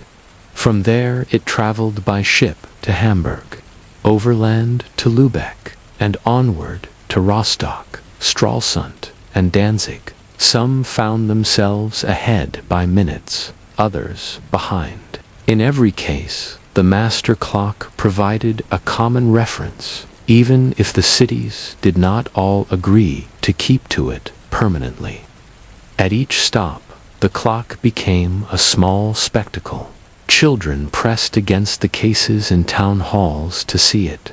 Merchants debated whether such precision would truly matter to trade winds and tides. Priests wondered aloud if prayer times would now shift by decree of a brass box built in Bremen. The turning tide for a few years, the master clock served its purpose. But the forces pulling the league apart were larger than any mechanism could measure. Trade continued to shift toward the Atlantic. Dutch and English fleets dominated routes once secured by Hanseatic ships. The League's meetings grew more contentious, its members less willing to bind themselves to shared rules. Still, Johann took quiet satisfaction in knowing that, for a brief span, his work had synchronized cities that were otherwise drifting apart. Even as the League's influence waned, the the principle behind the master clock that shared time could knit distant places together endured in other forms. In the early 1570s, when Johann's health began to fail, he passed the care of the master clock to his eldest apprentice, with instructions recorded in a neat hand: wind daily, keep dry, let the hands speak for themselves. The clock made one final circuit of the League in 1573, then disappeared from the records. Johann's workshop in Bremen continued for another generation, but by then the Great League was only a shadow of itself. The master clock had measured its hours, and the hours had run their course. And so the question remains, in any age, can a shared measurement of time truly hold together powers that are drifting apart for deeper reasons? The year was 06 CE, and the Roman Empire was restless. It stretched from the green hills of Britannia to the sandy banks of the Nile, from the Pillars of Hercules to the deserts beyond the Euphrates. It was, as Augustus Caesar liked to remind, the Senate, a Pax Romana, a Roman peace. But peace did not mean stillness. Peace required order, and order required knowing who and what could be taxed, conscripted, or controlled. This was the role of the census, the great counting of the empire's people and property. In the early republic, the census was a relatively small affair, taken within the city of Rome itself. Every 5 years, citizens would present themselves before the censors, declare their family members, and list their property for assessment. But by the 1st century CE, the scale had changed beyond recognition. Now, the census had to reach across seas, mountains, and provincial borders, into territories where Latin was rarely spoken and Roman authority was sometimes resented. The census of Quirinius, the census that began in 06 CE, is remembered, if at all, because of Publius Sulpicius Quirinius, the governor of Syria, who was tasked with conducting it in the newly annexed province of Judea. This census would later echo through religious history, but for the administrators involved, it was primarily an exercise in paperwork and patience. Quirinius's orders from Rome were straightforward in wording but vast in scope. Assess the population of Judea and surrounding territories. Record all taxable property, land, livestock, and certain categories of goods. Ensure the rolls were accurate enough to form the basis for provincial taxation. In reality, these instructions amounted to asking local officials to measure the unmeasurable. The mechanics of counting the census began with proclamations posted in major towns, written in both Latin and Greek, and sometimes Aramaic, for local comprehension. These notices gave the deadline by which households had to report to designated stations. Reporting meant more than just showing up. It involved presenting proof of property ownership in the form of deeds, often stored on wax tablets or parchment scrolls, listing family members by name, age, and legal status: citizen, freedperson, slave, declaring livestock by number and type, reporting annual crop yields if land was under cultivation. Roman census scribes carried tally sheets made of wooden tablets coated in wax.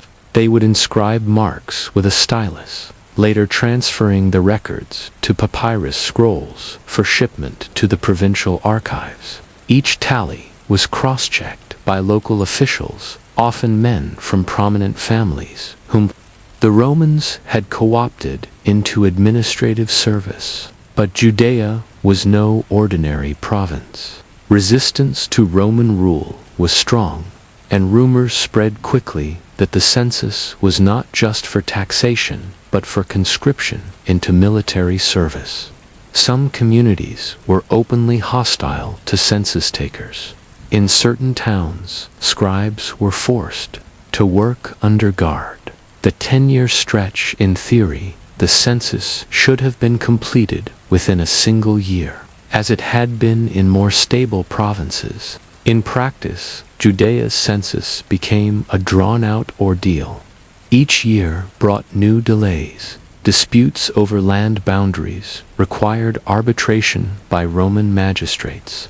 Bandit attacks on traveling census teams destroyed records that had to be recopied.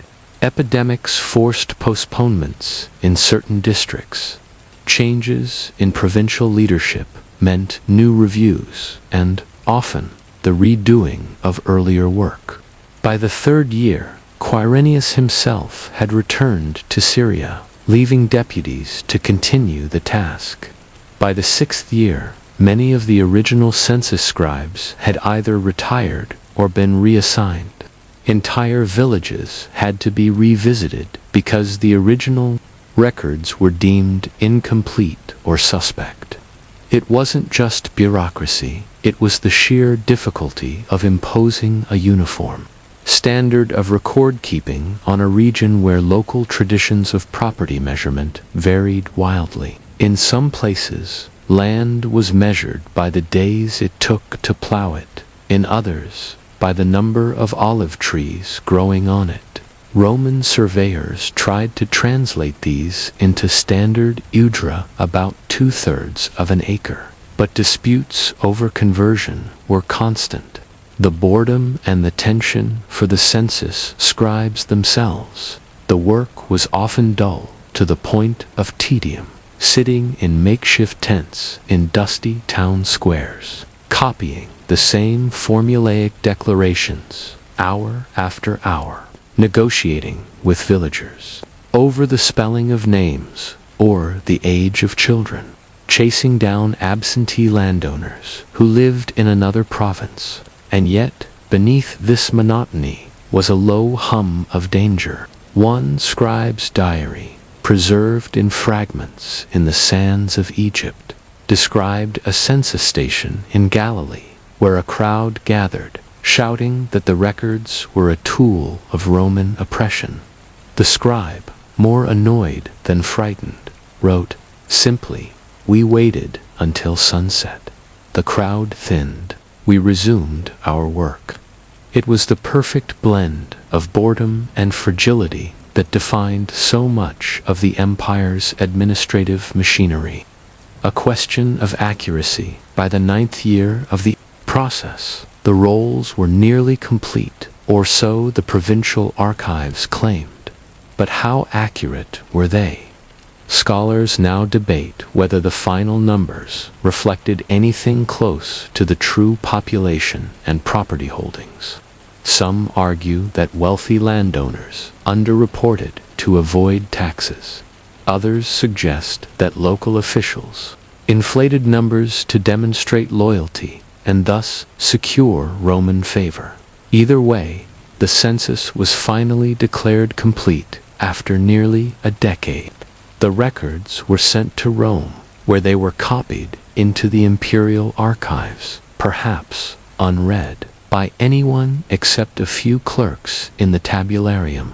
And so the question lingered, had the empire truly counted its people, or had it merely recorded the appearance of doing so? When the final tallies from Judea arrived in Rome, they were not greeted with fanfare. There was no triumphal procession for census records, no laurel wreath for the governor who oversaw them. Instead, the data disappeared into the quiet inner chambers of the tabularium, the central record office at the foot of the Capitoline Hill, where clerks copied, catalogued, and stored the rolls alongside tax receipts, decrees, and property deeds. For the Senate and Augustus, the census was simply a tool, and like any tool, its value came only when put to work. From count to coin, the immediate use of the census data was taxation. Provincial taxes in Judea had previously been irregular, often negotiated with local rulers or collected through private tax farmers publicani. Now, with a formal Roman census, the empire could levy tribute based on standardized property assessments. The principle was simple. Agricultural land was taxed per jerum. Vineyards and olive groves were valued higher per unit due to their profitability. Livestock, especially cattle and horses, were taxed individually. Urban households paid a head, tax tributum capitis, based on the number of adult males. In practice, this was far from simple. The new tax system required a permanent bureaucratic presence, scribes to maintain the rolls, magistrates to oversee collection, and soldiers to enforce compliance. The Roman view was pragmatic. Taxes paid for roads, garrisons, and administration, all of which kept the province under control. But for many locals, taxes were not a civic contribution. They were a visible reminder of subjugation, resistance, and resentment. The introduction of the census-based tax inflamed tensions. In some districts, farmers paid in grain or oil because they lacked coinage. This meant physically transporting goods to Roman depots, a laborious process that could take days. In others, villagers claimed their land had been overvalued, leading to disputes that clogged the courts. One particularly telling incident occurred in a small Judean town where a group of elders confronted the provincial tax official, accusing him of altering the census rolls to inflate collections. The Roman response was characteristically blunt. The elders were fined for obstructing administration.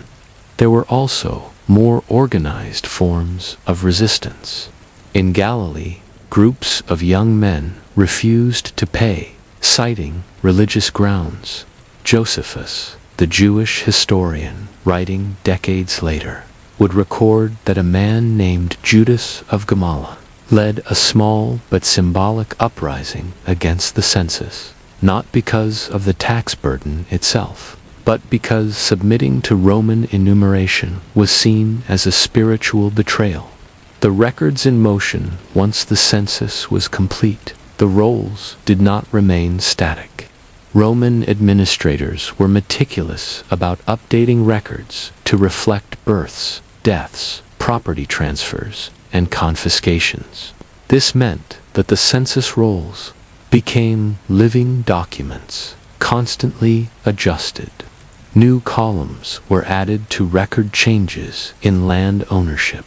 Marginal notes tracked disputes over boundaries. Occasional seals marked entries as verified or under review.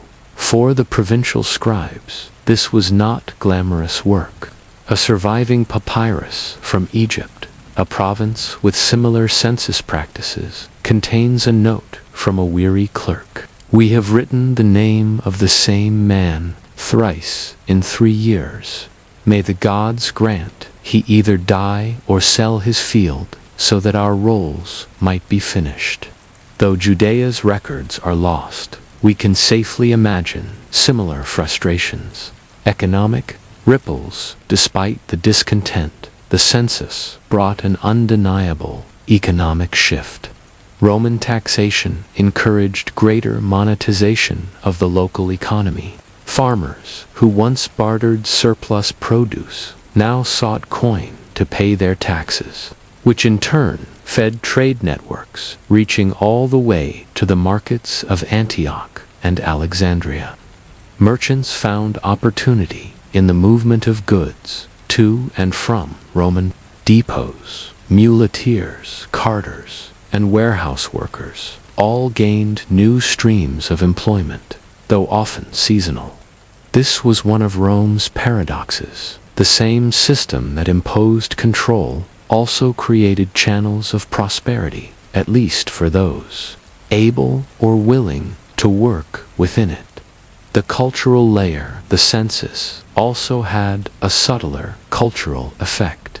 It was a yearly reminder of Rome's reach. Every time a local farmer presented himself to declare his land, or a widow reported the death of her husband to adjust the tax record, they were participating in a ritual of imperial authority. The Romans were not the first to count their subjects. Egypt, Babylon, and Persia had all done so, but Rome's genius was in making the count itself a symbol of belonging or subjection to the empire. In Latin, the word civis, citizen, shared a root with civitas, community. To be counted was to be recognized, though recognition could be as much a burden as a privilege. Fading from view by the 10th year, the census that had begun under Quirinius was a memory for most of Judea's inhabitants. Children born after its start had grown into their teens before its final tallies were declared complete. The officials who had overseen its early stages had mostly moved on or died. The rolls themselves, neatly copied onto durable papyrus and bound with cords, rested in the provincial archives. A duplicate set, sent to Rome, joined the shelves of the tabularium. There, amid the smell of ink and aging parchment, they became part of the empire's vast paper shadow. Millions of names and numbers, stored for reference, but rarely read. And yet the effects endured. Taxes continued. Boundaries fixed in the census became part of legal disputes for decades, and the precedent of imperial enumeration would shape Judea's future relations with Rome until the province erupted in rebellion. In 66 CE, in the quiet corridors of the tabularium, some clerk might have glanced at the Judean rolls years later and wondered whether the decade-long effort had been worth it. Could Rome truly know itself through columns of names and numbers? Or was the empire's grasp always a little looser than its records claimed? The Judean census, begun under Publius Sulpicius Quirinius, ended not with a dramatic flourish, but with the dry scratch of a clerk's pen marking the last entry. For most in the province, the census was simply over. No more officials at the village gates, no more calls to list acreage or declare livestock. Life returned to its familiar rhythms of harvest, market, and temple. Yet, its consequences quietly seeped forward, influencing both administrative practice and cultural memory for generations. The administrative legacy, one of the most enduring, results of the census was regularized record-keeping. Once Rome had taken the trouble to enumerate an entire province, it was unwilling to let the information grow stale. Even if the full province-wide enumeration wasn't repeated annually, partial updates were conducted, focusing on births, deaths, land sales, and confiscations. This meant that by the middle of the 1st century CE, Judea had one of the most thoroughly documented populations in the eastern provinces. For governors, this was invaluable. They could assess the province's tax capacity almost instantly, identify where military recruitment might be viable, and locate wealthy households for loans or requisitions in emergencies. For the locals, however, the permanence of the records had a different meaning. Once land was recorded in the census, its ownership was far harder to dispute, a boon if the entry favored you, but a curse if it did not. Villagers found themselves bound to boundaries inked a decade earlier, even when floods or political shifts had changed the reality on the ground. Taxation becomes routine before Quirinius's census. Roman taxation in Judea had been intermittent, negotiated, and often inefficient. The census changed that. Annual collection became expected, predictable, and increasingly embedded in local economic life. This stability, paradoxically, created space for new forms of trade. A farmer could now plan grain sales months in advance, knowing exactly how much coin he would need to set aside for the tax collector. Merchants could anticipate surges in coin circulation just after harvest, when farmers sold surplus to meet their obligations. But predictability didn't mean popularity. Complaints about the census lingered in household conversations, in synagogue debates, and in whispered criticisms of Rome's rule. The association between being counted and being taxed became so strong that even decades later, rumors of a new census could spark unease. A spark for rebellion when Judea erupted into revolt in 66 CE, the First Jewish-Roman War. The causes were many: religious disputes, political instability, and Roman mismanagement. But the memory of earlier census impositions fed into the rebels' rhetoric. Too many. Taxation wasn't just an economic burden. It was a constant reminder that Judea's resources were ultimately Rome's to command. Rebel leaders could invoke the Quirinius census as an example of the empire's overreach, a moment when even the private details of a family's holdings had been claimed by the imperial machine. A footnote in faith. Perhaps the most unexpected afterlife of the Judean census came not in Roman archives, but in Christian scripture. The Gospel of Luke opens its nativity narrative with a reference to a census during the governorship of Quirinius, linking the birth of Jesus to a moment of imperial record-keeping. Historians have long debated the accuracy of Luke's account, since the timeline of Quirinius's census and earlier events in Judea don't align neatly, yet the association endured. The census became a narrative bridge, a way to explain movement and displacement, why a family from Nazareth might travel to Bethlehem. Thus, what began as an administrative exercise to levy taxes entered global religious memory, retold for centuries in churches far from the dusty roads where scribes once counted livestock. The fate of the records, like most Roman provincial archives, the Judean rolls did not survive antiquity. Papyrus decays quickly outside of arid climates, and the upheavals of the Jewish-Roman wars likely destroyed much of the stored data. Yet the idea of those records, their completeness, their permanence, lingered. Later empires, from Byzantium to the Ottomans, would pursue their own censuses in the region, often facing similar resistance and echoing Rome's methods in surprising detail. Counting as control in the end.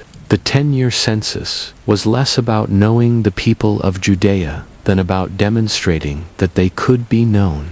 To enumerate is to assert authority, to claim the right to define who exists, what they own, and how much they owe. For Rome, this was simply practical governance.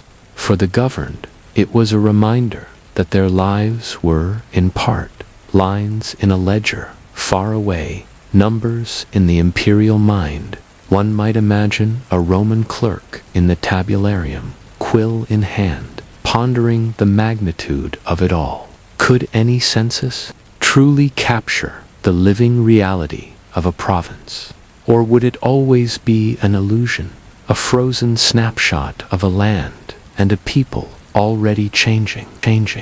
On a bend of the river Our, some 30 miles west of Paris, there once stood a mill whose creaking wheel turned through seasons of peace and war alike. By itself, The mill was nothing remarkable, a squat, timber-framed structure, its roof sagging slightly under centuries of weather. Yet, for nearly half a century during the Hundred Years' War, 1337 to 1453, this unassuming building ground grain that kept French troops fed and campaigns in motion. The chronicles of the era devote more ink to kings, battles, and treaties than to mills. But without the steady work of places like this, armies would have starved before ever seeing the battlefield. Why this mill mattered in the mid-14th century. The war between England and France was not a single continuous conflict, but a series of campaigns and truces, each demanding rapid mobilization of resources. Grain was the foundation of those resources. Bread for soldiers, fodder for horses, and porridge for civilians in besieged towns. Most towns relied on multiple small mills, but this particular one had an unusual advantage. It sat on a stretch of the where the current was steady, year-round. Other mills fell silent in summer droughts or froze in winter. This one could operate in all but the harshest frosts. Its owner, a modestly wealthy miller named Etienne Larocque, inherited the mill from his father in the 1320s. By the outbreak of the war, Etienne was already supplying flour to the nearby garrison at Chartres. That connection would prove both profitable and perilous. Milling in the 14th century. To understand the mill's role, it helps to picture its daily rhythm. The water wheel, 12 feet in diameter, drove a main shaft that turned the millstones. The upper millstone, the runner, rotated above the fixed lower stone, the bedstone, grinding grain into coarse meal.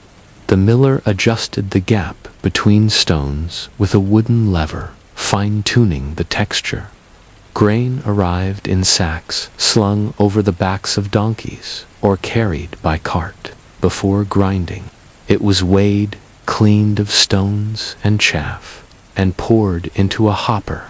From there, it trickled down between the stones, emerging as flour or meal that was caught in wooden bins. The work was constant, the sound unending, the rush of water, the rumble of the stones, the occasional shout of the miller over the din. Flour dust coated every surface, a fine white powder that, in dry conditions, could ignite if a stray spark found it. From local to strategic supply at first, Etienne's business served mostly the surrounding villages. But in 1346, during Edward III's campaign in Normandy, French forces began stockpiling flour for defensive garrisons along the Seine. The mill's steady output caught the attention of royal officials. Contracts were drawn up. The crown would provide grain from surrounding estates, and Etienne would grind it for a fixed fee per setir, a French measure of volume. Payment was not always prompt, but the promise of steady work outweighed the risk. Over time, the arrangement deepened. Etienne's sons, Pierre and Martin, took over much of the labor, while Etienne himself managed the accounts and deliveries. The mill became part of a network, feeding not just Chartres, but other strong points further afield. The perils of wartime milling supplying the army brought dangers. In 1356, after the disastrous French defeat at Poitiers, English raiding parties pushed deep into the countryside. One autumn morning, a detachment rode to the intending to seize grain and disrupt supply lines. Etienne, warned by a passing shepherd, halted operations and hid the grain in an abandoned barn upstream. The English, finding the mill empty, burned part of its roof and carried off a cart of flour. Repairs took weeks. This was the reality. 4 mills in contested regions. They were both lifelines and targets. A functioning mill could sustain an enemy just as easily as it sustained one's own troops, so destroying or capturing mills was a standard tactic. The mill's quiet resilience, yet the mill endured.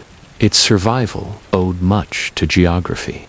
It was tucked behind a shallow ridge, making it less visible from main roads, and to the miller's diplomacy. Etienne was known to trade small amounts of flour to whoever passed, whether French or English, so long as they didn't destroy the mill. In a war where allegiances were often blurred by survival, such pragmatism kept the wheel turning. A broader picture: historians estimate that during major campaigns, a single army might consume 5 to 6 tons of bread per day. For the French crown, securing a network of reliable mills was as crucial as fortifying castles. The mill was but one cog in this machine, yet over decades, its consistent output contributed thousands of sacks of flour to the war effort. It was not a story of heroics, but of persistence, a building, a family, and a river working steadily through years of uncertainty. By the winter of 1370, Etienne had died, and his sons ran the mill together. The war dragged on, truces came and went, and the wheel continued to turn. But as the 14th century neared its close, a question loomed over the Valley, with the English strengthening their hold in northern France. How long could the mill continue to serve the French cause before falling into enemy hands? By 1380, the 100 Years' War had entered one of its uneasy lulls. Truces dotted the political landscape, but none lasted long enough to bring real peace. In the Valley, the mill continued to grind, though the balance between supply, loyalty, and survival grew ever more precarious. Pierre and Martin Larocque, the miller's sons, had inherited more than their father's property. They had inherited his problem: how to keep the wheel turning without inviting ruin from either side of the conflict. An army's appetite, the war's demands on food supply, did not ease with truces. Garrisons still needed feeding, even in peacetime. And the Crown's logistics officers understood that maintaining readiness meant keeping mills in operation year-round. The mill was now supplying flour to both Chartres and Dreux, to fortified towns guarding the routes toward Paris. Twice a month, ox-drawn carts rolled out from the mill, carrying sacks of flour covered with tarred cloth to protect them. From rain, the deliveries were guarded by small escorts, a clear sign that the mill's role was seen as strategic, but the protection was not infallible. In early spring of 1382, one convoy was stopped by a group of Routiers mercenaries, turned brigands during the lull in fighting. They took half the load and vanished into the wooded hills. Pierre began sending deliveries in smaller, less conspicuous batches, a method that reduced losses but increased labor. The English shadow northwest of the Erlay territories under English control centered around Calais and extending deep into Normandy. English commanders understood that crippling French supply lines could be as effective as winning a pitched battle. By 1385, scouts from English-aligned forces were reported.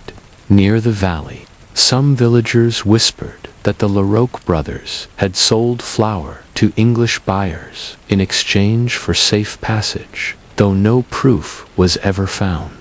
The brothers themselves maintained that such sales were only to neutral merchants who happened to carry English coin, a distinction that may have been technically true but politically dangerous. The politics of neutrality was a fragile fiction in wartime France. Every sack of flour could be traced, not perfectly, but closely enough that accusations could stick. French officials began demanding more detailed ledgers from the mill, including not just quantities, but intended recipients. This put Pierre and Martin in an impossible position. If they recorded every sale, English agents could use the information to seize shipments. If they omitted sales, French authorities might accuse them of hiding dealings with the enemy. The brothers developed a discreet system. The official ledger contained only transactions for the French crown and nearby allied towns, while a second, private record tracked other sales. This second book was hidden behind a loose plank in the mill's loft, where the smell of damp grain masked the scent of parchment. Flood and famine in the winter of 1388. The river flooded after weeks of heavy rain. The water wheel, half submerged in churning brown water, could not turn without risking structural collapse. For 3 weeks, the mill lay idle, a rare and costly silence. When grinding resumed, grain prices had doubled. Some of the crown's shipments were diverted to other mills, but the mill's year-round reliability had made it irreplaceable. The brothers worked day and night to make up the backlog, sleeping in shifts on straw pallets in the corner of the milling floor. The flood revealed another truth. Nature could disrupt supply lines as easily as armies. Both sides in the war began quietly commissioning mill repairs, reinforcements, and duplicate structures to guard against such losses. A reluctant ally in 1390, an English raiding party under Sir Thomas Mowbray entered the Valley. Rather than destroying the mill, Mowbray's men approached the brothers with an offer. Supply English-held Rouen with flour, and they would guarantee the mill's safety for the duration of the campaign. Pierre, the more cautious of the two, argued that refusal could mean the mill's destruction. Martin, more defiant, warned that cooperation would brand them traitors to France. In the end, necessity won. A small, regular shipment was agreed upon, recorded only in the hidden ledger. Such arrangements were not unusual. In a war that spanned generations, survival often meant serving whichever banner was nearest. So long as the work continued and the building stood, whispers in the grain villagers noticed that English soldiers occasionally lingered by the mill, and rumors spread quickly. When a French supply officer confronted Pierre about it in 1391, he denied any formal agreement, claiming the English merely stopped for fresh water. But the officer's visit signaled a dangerous shift. The mill was no longer just a supplier. It was a watched node in the intelligence web of the war. What had once been a local, practical enterprise was now entangled in the chessboard politics of two crowns. The wheel turns on through the 1390s. The mill remained operational, feeding both armies in careful proportions. The brothers had learned to read the rhythm of war, when to grind day and night for a French siege, when to hold back stock in anticipation of an English purchase. It was a precarious dance, one misstep away from ruin.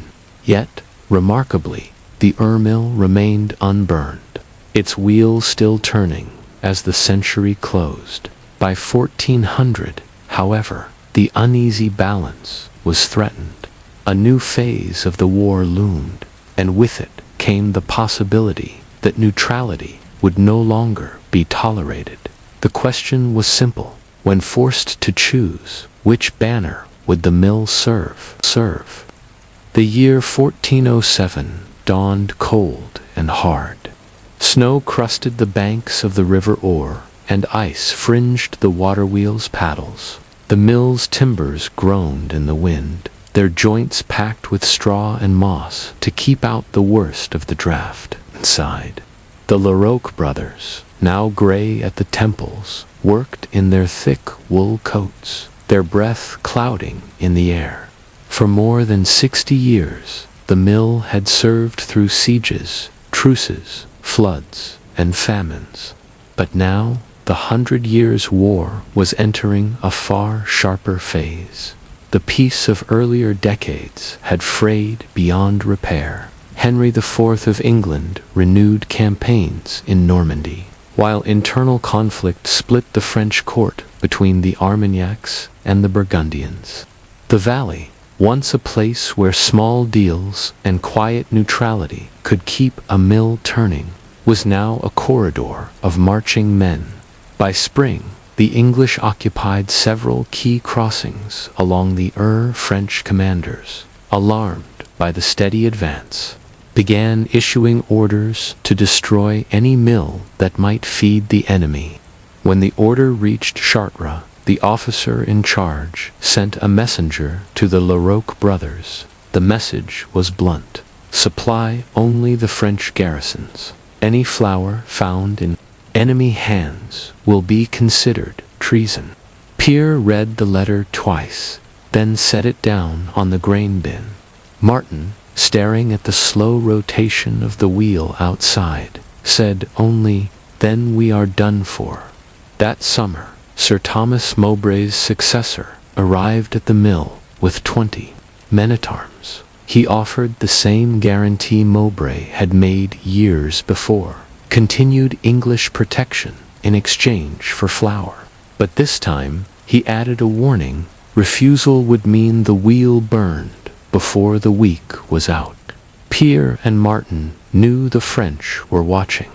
Accepting the English offer would mean branding themselves collaborators. Refusing it would mean losing the mill entirely. In the end, they agreed to sell a single shipment, hoping the French would never know. They miscalculated. 3 weeks later, a French patrol from Chartres arrived without warning. They searched the mill, overturned sacks, and found flour stamped with the English seal, evidence of military supply. The officer in charge ordered the arrest of Pierre and Martin on suspicion of treason. The brothers pleaded that the sale had been under duress, but their words carried little weight. Both were taken to Chartres for questioning, leaving the mill silent for the first time in decades. The mill's fate, while the brothers were held in the city. French engineers dismantled the water wheel to prevent further English use. The millstones were carted away to another site under closer guard. The building itself was left standing but lifeless, its windows shuttered, its wheel idle in the current. By autumn, the Larocque brothers were released, not cleared, but judged too useful to be imprisoned permanently. They were permitted to return home, but their mill was no longer theirs to run independently. It was now a crown asset, guarded by soldiers, its output strictly controlled. The war dragged on for decades more, but the mill never regained its old autonomy. By the mid-15th century, when peace finally returned, the building was in poor repair. A new owner, unrelated to the Larocques, restored the wheel and resumed work, but by then its role in the war was a fading memory, preserved only in the dusty ledgers of military archives. Pierre died in 1442, Martin a few years later. Neither left children. The Larocque name vanished from the valley, though locals still called it the Miller's Bend for generations afterward. It is easy, in retelling the 100 Years' War, to focus on sieges and battles, on kings and heraldry. But the true length of the war was measured in sacks of grain and wheels that turned day after day. The mill never decided the fate of nations, yet its work fed the men who did. In that sense, the creak of its wheel and the steady grind of its stones were as much the sound of war as the clash of swords, only quieter, more persistent, and far less remembered. In the end, the mill's story is less about victory or defeat than about endurance in the spaces between banners, and the cost of living too long in the middle of a war that had no middle ground.